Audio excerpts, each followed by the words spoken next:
Hi hello welcome to Priyam cooking. ఈరోజు ఎంతో చల్లగా ఉండే వాటర్ మెలన్ పుల్ ఐస్ని ఎలా ప్రిపేర్ చేసుకోవాలో మనం ఇప్పుడు చూసేద్దామండి. మామూలుగా ఈ పుల్ ఐస్ అనేది స్కూల్స్ టైంలో మనం తింటూ ఉంటాం. సేమ్ అదే సేమియా పుల్ ఐస్ని ఎలా ప్రిపేర్ చేసుకోవాలో మనం ఇప్పుడు చూసేద్దాం. ఇంకా ఒక బౌల్ తీసుకొని ఇందులోకి 2 కప్పుల వరకు వాటర్ తీసుకుంటున్నాను. 2 కప్పుల వాటర్కి హాఫ్ కప్ కంటే తక్కువగా సేమియా అనేది తీసుకుంటున్నానండి. ఈ సేమియాని బాగా బాయిల్ చేసుకోవాలి. సేమియా అనేది బాయిల్డ్ అయ్యలేదో ఒకసారి చెక్ చేద్దామండి. చూసారు కదండి, సేమియా అనేది ఇలా సాఫ్ట్గా ఉండాలి. ఇలా సేమియా అనేది బాగా ఉడికిన తర్వాత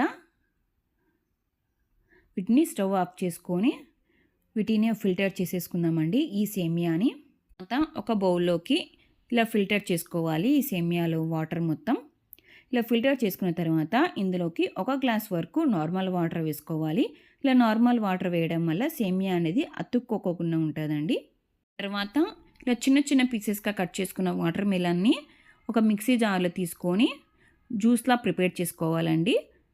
ఇందులోకి మీకు కావాలంటే ఐస్ క్యూబ్స్ కూడా వేసుకొని గ్రైండ్ చేసుకోవచ్చు. నేను ఇక్కడ ఐస్ క్యూబ్స్ వేయలేదు. మీకు కావాలంటే ఐస్ క్యూబ్స్ వేసుకొని గ్రైండ్ చేసుకోవచ్చు. ఇందులోకి మీరు తీసుకునే వాటర్ మిలన్ స్వీట్ని బట్టి షుగర్ అనేది యాడ్ చేసుకోవాలి. నేను ఇక్కడ షుగర్ కూడా యాడ్ చేయలేదండి. వాటర్ మిలన్ అనేది స్వీట్గానే ఉంది. సో నేను ఎక్స్ట్రా షుగర్ అనేది యాడ్ చేయలేదు. మీకు కావాలంటే ఎక్స్ట్రా షుగర్ యాడ్ చేసుకొని గ్రైండ్ చేసుకోవచ్చు. తర్వాత ఇందులోకి మనం ముందుగా బాయిల్ చేసి పెట్టుకున్నాం కదా సేమియాని, ఒక 2 టేబుల్ స్పూన్ వరకు సేమియా వేసుకొని ఒకసారి అంతా బాగా మిక్స్ చేసుకోవాలి. ఇలా అంతా బాగా మిక్స్ చేసుకున్న తర్వాత ఇక్కడ నేను 4 టీ గ్లాసెస్ని తీసుకున్నాను. మీ దగ్గర కుల్ఫీ మౌల్స్ ఉన్నాయి, వాటితో అయినా మీరు ప్రిపేర్ చేసుకోవచ్చు. నేనైతే ఇలా 4 టీ గ్లాసెస్ని తీసుకొని మనం ప్రిపేర్ చేసి పెట్టుకున్నాం సేమియాని వేసుకోవాలి. ఇలా సేమియాని వేసుకున్న తర్వాత ఇందులోకి మనం గ్రైండ్ చేసి పెట్టుకున్న వాటర్ మిలన్ జ్యూస్ని వేసుకోవాలండి. ఇలా వాటర్ మిలన్ జ్యూస్ని మొత్తం ఇలా 4 గ్లాసెస్లోనే ఫిల్ చేసుకోవాలి. ఇలా చూపిస్తున్న విధంగా ఇలా 4 గ్లాసెస్లోని వాటర్ మిలన్ జ్యూస్ వేసుకున్న తర్వాత 4 గ్లాసెస్లో ఫిల్ చేసుకున్న తర్వాత మీ దగ్గర ఉన్న సిల్వర్ ఫ్యూయల్తో ఉన్న మనం వీటిని కవర్ చేసుకోవచ్చు. లేకపోతే మీ దగ్గర ఇలాంటిది లేకపోతే ఒక కవర్ని ఇలా టైట్గా క్లోజ్ చేసుకొని రబ్బర్తో అయినా వీటిని క్లోజ్ చేసుకోవచ్చండి. 4 గ్లాసెస్కి కవర్ చేసుకున్న తర్వాత ఒక నైఫ్తో ఇలా హోల్ అనేది పెట్టుకోవాలండి. ఇలా హోల్ పెట్టుకున్న తర్వాత ఇలా ఐస్ క్రీమ్ స్టిక్స్ ఉన్నాయి కదా, వీటిని వాష్ చేసుకొని ఇలా హోల్ పెట్టుకున్నాం కదా వాటిలో డిప్ చేసుకోవాలండి.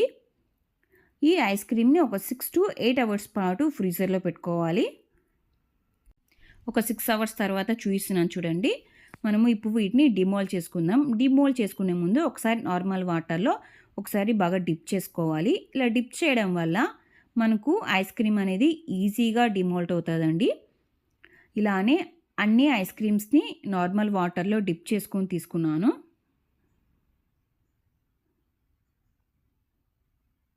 ఒక 1 to 2 టైమ్స్ పాటు ఇలా టర్న్ చేసుకొని ఇప్పుడు మనం డిమోల్డ్ చేసుకుంటే మనకి ఈజీగా డిమోల్డ్ అవుతుంది.